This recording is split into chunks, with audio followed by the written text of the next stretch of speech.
Hey everyone, welcome to video number 3 in how to build your own training series. My name is Tyler Weeb. I'm a coach here at FitBod Institute. And today we're going to be talking about some common splits or some ways that you can start to set up your weekly training schedule. If you haven't watched video 1 and 2, just make sure go back, watch those, as these videos just really start to build on each other, where we go through some of the more first things that you want to consider as you do start to build out your training program, and then we just kind of start to build from there and work on our foundation. And so if you haven't watched those, definitely check those out. But for those who have been following along, welcome. And this is going to be a fun little topic that we're going to talk about, because while I will give you certainly some ideas here, there is just a lot of ways that you can go about setting up your training schedule, okay? Now, as you've already gone through the first couple of videos, hopefully you have an eye on your goals, because obviously that's going to be driving a lot of how we're going to start setting up our days and what they're going to look like. So, if you are a competitor, you are going to want to make sure that you're prioritizing those, right? You have already dedicated maybe a little bit more frequency. You've already dedicated a little bit more volume to those certain body parts, depending on what you compete in, whether it's bikini or men's physique, bodybuilding. You've already kind of started to get an idea of, okay, here is what I do need to focus on, right? So we will definitely want to make sure that we're keeping our goals in mind. Or if you are maybe a bit more performance-based, right? Whether you play a sport, you're going to then want to kind of start planning around your practices. If you have games throughout the course of a week, you're going to want to start planning around those, because something that we are going to touch on here is the importance of your recovery. And this is something that we do not want to underestimate. This is going to be one of the most important things to your overall progress, your consistency, and just how you are going to feel in and outside of the gym. And so if you are someone that has to perform a sport throughout the course of a week, we're going to want to make sure that we keep that recovery in mind,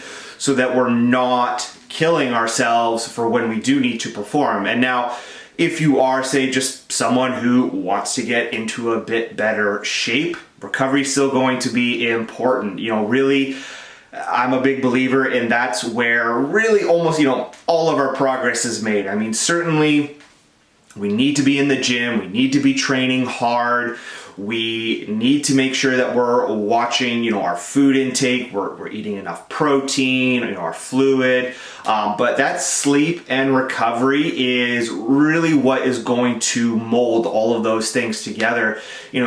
Certainly you can probably make progress and get results with less than stellar recovery, but you are definitely missing out on a big piece of the puzzle. And so when we're looking at setting up our weekly schedule, that is what we're going to keep in mind. And so whether you're training 3 days a week, 4 days a week, 5 days a week, 2 days a week, that recovery aspect is never going to go away. And so certainly what we want to keep in mind is when we're looking at our schedule and when we go, okay, well, here's when we're going to do X body part once, twice a week, we do want to make sure that we have at least 48 hours in between those body parts. I would even say that ideally we're pushing it to about 72 hours between body parts, but if your recovery is pretty good and you're getting good sleep and you feel that you are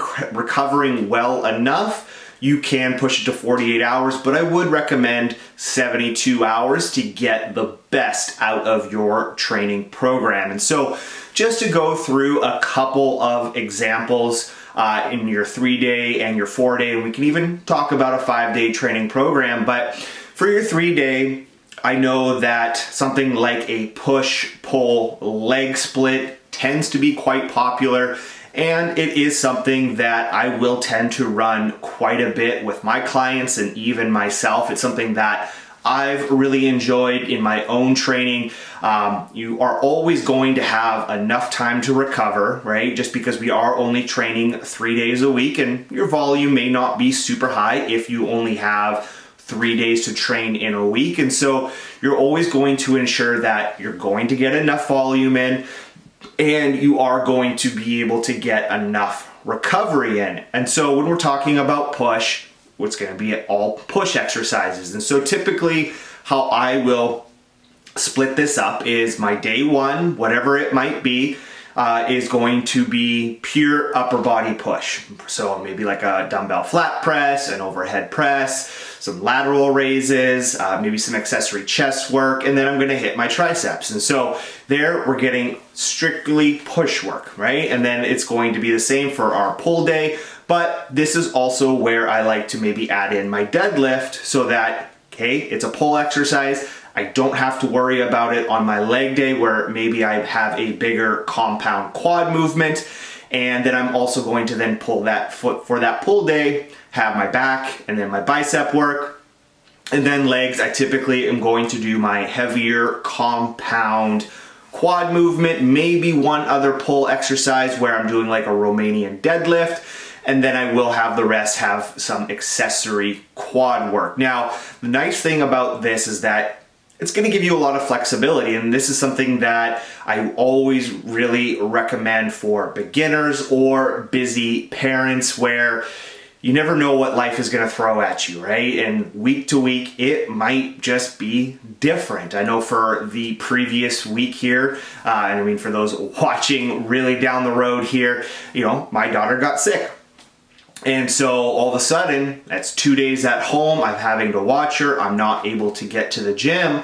But the nice thing about those 3 days is that I still have 4 or 5 days to get all of those workouts in. And so it can take a lot of that stress off of, you know, if you're training 5 days a week, but all of a sudden you can't make the gym in 2 days, you don't really have to stack your workouts. And so really does allow for a little bit of flexibility. And if you do want to get some extra volume in and not just strictly do, let's say, push on your push day, you can still always add in one pull exercise to that day.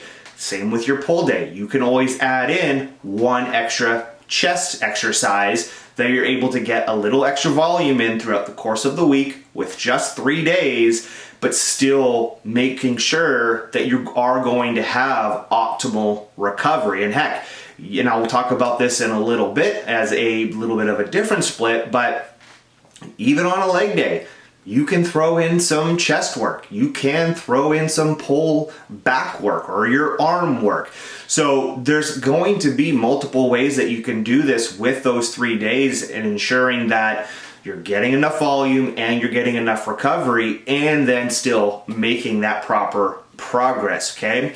Now, that, like I said, does tend to be the most popular with that 3-day split, but there are other ways that you can go about it. And this is going to also then apply to maybe a 4-day split where we're going to do antagonist muscles. So antagonist just essentially means the different muscle groups. So a common example, you know, chest and back. So, you know, day 1, you could do chest back. Day 2, you could do quads and hamstrings, and then day 3, you could do shoulders and arms. So that's another way that you could split it up. And then again, still ensuring enough recovery and getting all of that volume in, okay? So if we're gonna be talking about now a 4-day split, we can still then apply that antagonist muscle group split if that's something that tends to work really well for us. Or something that I really do tend to enjoy doing is a push-pull leg kind of upper-lower split where it's that same idea with the 3 days of obviously the push-pull legs, but now when we go into our day 1, we're just doing pure upper push. Day 2 is going to be pure push lower, and then obviously days 3 and days 4 for that push pull legs upper lower split. So blending a couple of those in there as well. And then the nice thing with the 4 days is, again, if we want to add in a little extra volume, we can add in a pull exercise on that upper push day. And now we're just kind of spreading the volume out a little bit more throughout the course of the week. We're still ensuring our recovery, and we're still able to make some proper progress. And then, into those 5-day splits, we're going to basically continue some of those similar patterns in terms of our programming and ensuring that we're not messing with our intensity in the gym, and that we're splitting things appropriately so that when we're in the gym, we're getting as much as we can out of it, okay? And so, like I said, that is not the only way to make up splits. There's plenty of ways that you can go about it, and certainly feel free to experiment and see what works best for you in terms of how can I, 1, get the most out of my workouts while I'm there, and 2, how can I recover my best throughout the course of the week. And so remember that 48 to 72 hours is something that you are always going to want to keep in mind. One other thing that I did just want to note here before we wrap up is you're only going to be able to do a certain amount of volume per session until you hit a point of diminishing returns. And unfortunately, there's no hard answer for that. That's going to be a little bit different for everyone. Myself, I do tend to find that 6 to 9 total sets, maybe 10 or 11 if I have some drop sets in there, is going to be just the right amount for me in a per session basis. And so some of this, like I mentioned, does come with experimentation and really seeing what is going to work best for you and being able to maintain the proper amount of intensity within a training session. And so I would recommend starting off around 6 to 9 sets on that body part, whatever your goals might be. Let's make sure that we're keeping that in mind, and then plan for that second day in terms of frequency to go, okay, I did maybe 6 sets of chest here, and now I'm gonna do 3 or another 6 sets of chest on another day. Maybe we're wanting a little bit more volume, we're working on our chest, bringing that up, so we're doing 12 sets per week. And then that's just a really easy way to split it up throughout the course of a week and still have all that recovery and have that intensity. And if we think about it a little bit more on the time side, where it's like, hey, maybe I only have 45 minutes, 60 minutes to train. Well, 6 sets, that's 2 exercises. That shouldn't take you very long, and still then gives you a great opportunity to add in other exercises throughout the course of the day. So I know it can seem maybe a little convoluted and a little confusing, but try not to overthink it. Start with some simple minimum effective dose like we've talked about in previous episodes, and run a block for 8 weeks. Take notes, track your progress, see how it works. See how you're recovering. Now, if you are just starting out on a training program and you haven't trained in a very long time, you're going to be pretty sore initially as your body does start to adapt. But as you get to that 6, 7, 8 week mark, you shouldn't be that sore all of the time. And that can be a great indication of if you are doing too much. And so if you are taking that 48 to 72 hours and you are still really, really sore after that 2 days, there's a good chance you're probably doing a little bit too much, and you do need to dial back some of that volume for whatever that body part might be. Okay, so quick wrap up here. There's multiple ways that you can change up your training, how you can schedule your week. I really enjoy the push-pull leg split for a lot of the training, whether it be 3 or 4 days a week. You can do upper lower splits.